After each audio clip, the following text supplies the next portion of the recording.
दिल्ली चुनाव में मायावती का कांशीराम वाला सियासी प्रयोग क्या बसपा के लिए कारगर साबित होगा? ये सियासी दांव। मायावती ने एक तीर से साधे कई निशाने। दिल्ली की सियासत में एक समय बसपा नंबर 3 की पार्टी हुआ करती थी।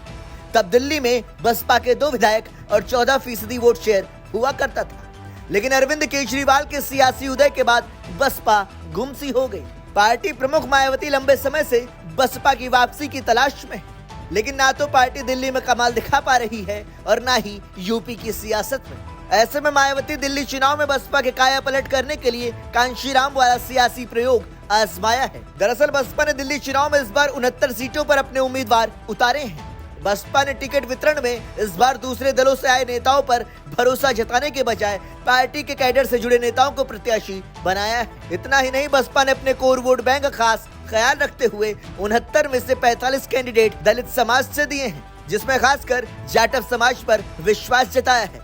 इसके अलावा अति पिछड़ी जाति के उम्मीदवार भी ठीक ठाक संख्या में हैं। दिल्ली चुनाव में कांशीराम का प्रयोग। दरअसल कांशीराम ने बसपा के गठन के बाद 90 के शुरुआती दौर में बसपा ने यूपी की सियासत में ऐसा ही प्रयोग किया था। तब कांशीराम ने अपने कैडर के नेताओं को टिकट देकर चुनावी मैदान में उतारा था, जिसके जरिए बहुजन समाज के बीच सियासी और सामाजिक चेतना जगाने में कामयाब रहे। यही वजह है कि बसपा ने देश भर में सिमटते जनाधार को दोबारा से मजबूत करने के लिए मायावती ने कांशीराम के तर्ज पर दिल्ली के चुनाव में सियासी प्रयोग किया है, जिसके लिए दूसरे दलों से आए नेताओं पर भरोसा जताने से ज्यादा पार्टी कैडर से जुड़े युवा नेताओं पर विश्वास जताया है। सामान्य सीटों पर बसपा का दलित दांव।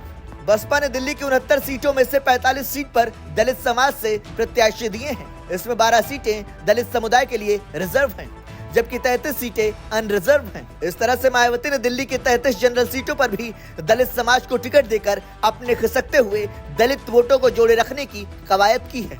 आपको बता दें कि बसपा के दलित उम्मीदवारों का जातीय विश्लेषण करने पर देखते हैं तो मायावती ने 35 सीटों पर अपने सजातीय जाटव समाज को प्रत्याशी बनाया है। जाटव वोटर बसपा का कोर वोट बैंक माना जाता है और पार्टी जाटव के जरिए अपनी पकड़ बनाए रखने में कामयाब रही है। दिल्ली विधानसभा चुनाव में मायावती ने जाटव समाज के अलावा वाल्मीकि और खटीक दलित समाज से भी उम्मीदवार दिए हैं, जो दिल्ली के कुछ क्षेत्रों में महत्वपूर्ण वोट बैंक है। इतना ही नहीं, बसपा ने इस बार दिल्ली में ज्यादातर युवा नेताओं को टिकट दिया है, जिसमें 40 साल से कम उम्र के 30 से भी ज्यादा प्रत्याशी हैं। इसके अलावा बसपा का कोई उम्मीदवार ऑटो चालक है तो कोई गुमटी लगाता है। दरअसल बसपा प्रमुख मायावती ने इस बार एक तीर से कई निशाने साधने की कवायद की है। मायावती ने एक तीर से साधे कई निशाने।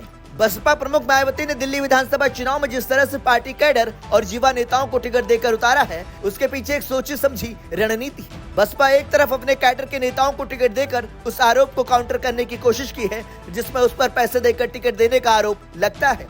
इसके अलावा मुस्लिम बहुल सीटों पर दलित उम्मीदवार उतारकर बीजेपी के बी टीम वाले नैरेटिव को तोड़ने की कवायद मानी जा रही है। दिल्ली विधानसभा चुनाव में रिजर्व के साथ जिस तरह से सामान्य सीटों पर दलित प्रत्याशी बसपा ने उतारे हैं, उसके जरिए ऐसा कहा जा रहा है कि दलित समाज के विश्वास को दोबारा से हासिल करने की मायावती की कवायद है। दरअसल दिल्ली में साल 1998 के बाद से लगातार 2008 तक बसपा बढ़ती रही। साल 2008 के चुनाव में बसपा के 2 विधायक और 14% वोट शेयर हो गया था, लेकिन केजरीवाल के सियासी उदय के बाद बसपा पूरी तरह साफ हो गई। दलितों का वोट भी बसपा से छिटक कर आम आदमी पार्टी के साथ चला गया। इस तरह से मायावती की कोशिश इस बार अपने दलित मतदाताओं के विश्वास को जीतने की है। आपको बता दें कि मायावती ने दिल्ली चुनाव में जिस तरह से युवाओं को टिकट देकर मैदान में उतारा है, उसके पीछे नगीना सीट से सांसद चंद्रशेखर आजाद के बढ़ते सियासी प्रभाव को काउंटर करने के रूप में भी देखा जा रहा है। दरअसल चंद्रशेखर आजाद के सांसद बनने के बाद दलित युवाओं के बीच उनकी लोकप्रियता बढ़ी है और लगातार उसे लुभाने की कोशिश कर रहे हैं। यही वजह है कि बसपा युवाओं पर ध्यान केंद्रित कर रही है ताकि चंद्रशेखर की तरफ जा रहे युवाओं को रोका जा सके। आपको बता दें कि दिल्ली में बसपा ने 69 में से 45 उम्मीदवार 45 साल के कम उम्र के दिए हैं। दिल्ली में बसपा की सोशल इंजीनियरिंग। बसपा ने दिल्ली में दलित समाज पर सबसे ज्यादा भरोसा जताया है, लेकिन उसके साथ एक मजबूत सोशल इंजीनियरिंग बनाने का दाव भी चला है। दरअसल बसपा ने जाट, गुर्जर, ब्राह्मण, ठाकुर, वैश्य, पंजाबी और ओबीसी जातियों से भी उम्मीदवार दिए हैं। सीट के जातीय मिजाज और सियासी समीकरण के लिहाज से बसपा ने उम्मीदवार उतारे हैं। बसपा ने भले ही मुस्लिम बहुल किसी भी सीट पर किसी भी मुस्लिम को टिकट नहीं दिया हो, लेकिन 5 सीटों पर मुस्लिम कैंडिडेट जरूर उतारे हैं। इस तरह बसपा ने अपने कोर वोट बैंक दलित समाज के साथ मुस्लिम, गुर्जर और जाट के समीकरण को बनाने की कवायद की है।